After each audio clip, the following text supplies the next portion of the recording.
സംസ്ഥാനത്ത് മൺസൂൺ കാല ട്രോളിംഗ് നിരോധനം അർദ്ധരാത്രി 12 മണി മുതൽ നിലവിൽ വന്നു. 52 ദിവസമാണ് ട്രോളിംഗ് നിരോധനം. ട്രോളിംഗ് നിരോധനം മൂലം തൊഴിൽ നഷ്ടപ്പെടുന്ന മത്സ്യത്തൊഴിലാളി കുടുംബങ്ങൾക്ക് സൗജന്യ റേഷൻ സർക്കാർ നൽകും. തോണിയിലും ഇൻബോർഡ് വള്ളത്തിലും മീൻപിടുത്തം നടത്തുന്ന പരമ്പരാഗത മത്സ്യത്തൊഴിലാളികൾക്ക് ട്രോളിംഗ് നിരോധന സമയത്ത് കടലിൽ പോകാം. ലിജോ റോളൻസ് ഉണ്ട് വിവരങ്ങൾ നൽകാനായി. ലിജോ, സാധാരണ ട്രോളിംഗ് സമയത്ത് മത്സ്യത്തൊഴിലാളികളുടെ ജീവിതം ഒരു ദുരിതപൂർണ്ണമാകുന്ന സമയം കൂടിയാണ്. കാരണം അവരുടെ ഉപജീവന മാർഗം നിലയ്ക്കുന്ന ഒരു സമയം കൂടിയാണ്. സ്വാഭാവികമായിട്ടും അവർക്ക് വേണ്ട സഹായങ്ങൾ സർക്കാർ നൽകുമെന്നതിനപ്പുറം ആർക്കൊക്കെ കടലിൽ പോകാമെന്നുള്ള സംബന്ധിച്ചുള്ള വ്യക്തമായ നിർദ്ദേശങ്ങൾ കൂടിയുണ്ട്. അതുമായി ബന്ധപ്പെട്ട വിവരങ്ങൾ എന്തൊക്കെയാണ് ലിജോ? ജിൽസി, 52 ദിവസത്തെ ട്രോളിംഗ് നിരോധനത്തിനാണ് തുടക്കമായിരിക്കുന്നത്. അർദ്ധരാത്രിയോടുകൂടെ നീണ്ടകാല പാലത്തിന്റെ സ്പാനുകളെ ബന്ധിച്ചുകൊണ്ട് ചങ്ങലയിട്ടതോടുകൂടെ ഔദ്യോഗികമായി ആ ട്രോളിംഗ് നിരോധനം ആരംഭിച്ചു. അതാണ് ഔദ്യോഗികമായിട്ട് അതിനൊരു സ്ഥിരീകരണം വരുന്നത്. ഇതിപ്പോൾ അതായത് കഴിഞ്ഞ ദിവസങ്ങളിലൊക്കെ പോയ ആ ബോട്ടുകൾ തിരികെ വന്നപ്പോൾ കൊണ്ടുവന്ന മത്സ്യങ്ങളാണ് നമ്മളിപ്പോൾ ദൃശ്യങ്ങൾ കാണുന്നത്. കൂടുതലായി കണവ ഉൾപ്പെടെയുള്ളവയാണ് ആ വള്ളങ്ങളിൽ ഇവിടെ എത്തിയിരിക്കുന്നത്. ഇനി നീണ്ടകരയെന്നല്ല, സംസ്ഥാനത്തെ ഒരു ഹാർബറുകളിൽ നിന്നും യന്ത്രവൽകൃത ബോട്ടുകളും ഒപ്പം തന്നെ ആഴക്കടൽ മത്സ്യബന്ധനം നടത്തുന്ന ബോട്ടുകൾക്കും ഒന്നും തന്നെ കടലിൽ പോകാനായിട്ടുള്ള അനുമതി ഉണ്ടാകില്ല. അതിനുള്ള അനുമതി ഇനി ഉണ്ടായിരിക്കില്ല. ജൂലൈ 31 വരെ ആയിരിക്കും ഇത്തരത്തിൽ ഒരു സ്ഥിതി തുടരുക.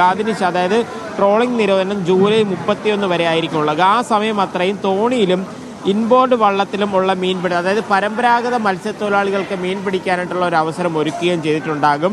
നിരവധിയായിട്ടുള്ള പ്രശ്നങ്ങളാണ് ഈ മത്സ്യമേഖലയുമായി ബന്ധപ്പെട്ട് ഉണ്ടായിക്കൊണ്ടിരിക്കുന്നത്. ആ കണ്ടെയ്നറൊക്കെ വീണതിന് ശേഷം മത്സ്യലഭ്യത കുറഞ്ഞു, ബോട്ടുകൾക്ക് പ്രശ്നം ഉണ്ടാകുന്നതൊക്കെയുള്ള പരാതികൾ ഈ അടുത്ത കാലഘട്ടത്തിൽ നമ്മുടെ ഷിപ്പ് താന്നതിന് ശേഷം അതിൽ നിന്നും ജലാശയത്തിലേക്ക് വീണ കണ്ടെയ്നറുകൾ വെയിറ്റ് കാരണം കടലിൻ്റെ അടിത്തട്ടിലോട്ട് പതിഞ്ഞിട്ടുണ്ട്. നമ്മുടെ മത്സ്യബന്ധനത്തിന് പോകുന്ന ബോട്ടുകൾ ആ ഭാഗത്തൂടെ വലിക്കുമ്പോൾ 2 വലയൊക്കെയാണ് ഒരു ദിവസം കയറിപ്പോകുന്നത്. ഒരു വല തന്നെ മെയിൻ്റെനൻസ് ചെയ്യണം 25,000 രൂപയിൽ മേളിലാകും.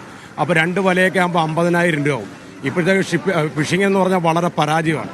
ഒന്നും കിട്ടില്ല. ഈ കഴിഞ്ഞ ഒരാഴ്ചയ്ക്ക് മുമ്പ് 10 ദിവസത്തിൽ കൂടുതൽ ഈ കാലാവസ്ഥ വ്യതിയാനം കൊണ്ട് നമുക്ക് ഫിഷിങ്ങിന് പോകാൻ പറ്റിയില്ല. പിന്നെ അതിന് ശേഷം പോയപ്പോഴാണ് ഈ കണ്ടെയ്നറിനകത്ത് ഈ വലകൾ ചെന്ന് വീഴുകയും ഒരുപാട് നഷ്ടങ്ങൾ ഈ ഫിഷിംഗ് മേഖലയ്ക്ക് ഉണ്ടായിക്കൊണ്ടിരിക്കുകയും. പിന്നെ നമ്മുടെ ട്രോളിംഗ് നിരോധനം എന്ന് പറയുമ്പോൾ അശാസ്ത്രീയമാണ്. ഇത്രയും വർഷങ്ങളായി ട്രോളിംഗ് നിരോധനത്തിൻ്റെ കാലഘട്ടം മാറ്റണം.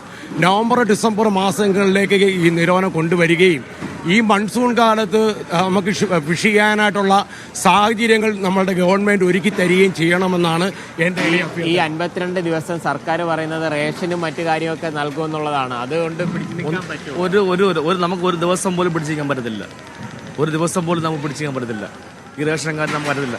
നമുക്ക് ഈ ട്രോളിംഗ് നിരോധനം ഈ ബോട്ടുകാർക്ക് ഞങ്ങൾക്കും എന്തെങ്കിലും അരിവേടിക്കാൻ കിട്ടുന്ന ഈ നിമിഷങ്ങളായിപ്പം ആ നിമിഷങ്ങൾ ഇന്നോട് തീർന്ന് ഞങ്ങൾക്ക് അരിവേടിക്കാൻ കിട്ടുന്ന നിമിഷങ്ങൾ ഇപ്പോൾ തീർന്ന് ഈ ദിവസങ്ങളിൽ നവംബർ ഡിസംബർ മാസങ്ങളിലെ ആക്കിയാൽ ഞങ്ങൾക്ക് വളരെ ഉപകാരമാണ്.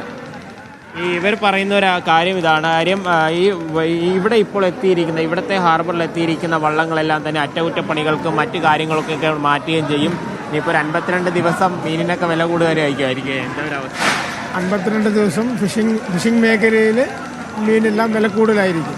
കാരണം ട്രോളിംഗ് നിരോധനം എന്ന് പറയുന്നൊരു വ്യവസ്ഥിതി വന്നതിന് ശേഷം അതിൻ്റെ ഒരു പ്രശ്നങ്ങൾ മാറുന്നുണ്ട്. അപ്പോൾ ആ ഒരു പ്രത്യേകത എന്തായാലും എപ്പോഴും എല്ലാ കാലവും ഉണ്ടാവും. അമ്മ, എങ്ങനെയാ ട്രോളിംഗ് നിരോധനം വരികയാണ്, ഇനിയിപ്പോൾ ബുദ്ധിമുട്ടായിരിക്കും മോനെ? ട്രോളിംഗ് നിരോധനം ഇങ്ങനെ വെച്ചാർക്കും ഞങ്ങൾ ഈ 52 ദിവസവും അന്നന്ന് ജോലി ചെയ്ത് ജീവിക്കുന്നവരാ. ഈ 52 ദിവസം വീട്ടിൽ ഇരിക്കുമ്പോൾ ഞങ്ങൾക്ക് ഒരു ജോലിയുമില്ല. ഞങ്ങൾ പട്ടിണിയാണ്. ഞങ്ങൾക്ക് ആഹാരം വേണം, ഞങ്ങൾക്ക് മരുന്ന് മേടിക്കണം. റേഷനൊക്കെ 4 കിലോ അരി കിട്ടും. അമ്മ ഒറ്റയ്ക്കാ. അമ്മയുടെ ഭർത്താവ് അങ്ങ് മരിച്ച അമ്മ ഒറ്റയ്ക്ക് ഒരു വീട്ടില. ഈ 4 കിലോ അരി അല്ലെ 5 കിലോ അരി. ഈ 5 കിലോ അരി കൊണ്ട് 52 ദിവസം കഴിയാനൊക്കുവോ? മരുന്ന് മേടിക്കണം, പിന്നെ അതിന് കറിക്കുമീൻ വേണം. ബാക്കിയുള്ള കാര്യം ഞങ്ങൾ എങ്ങനെ കഴിയും? ഒരു ആമക്കളും ഇല്ല, ആരുമില്ല എനിക്ക്.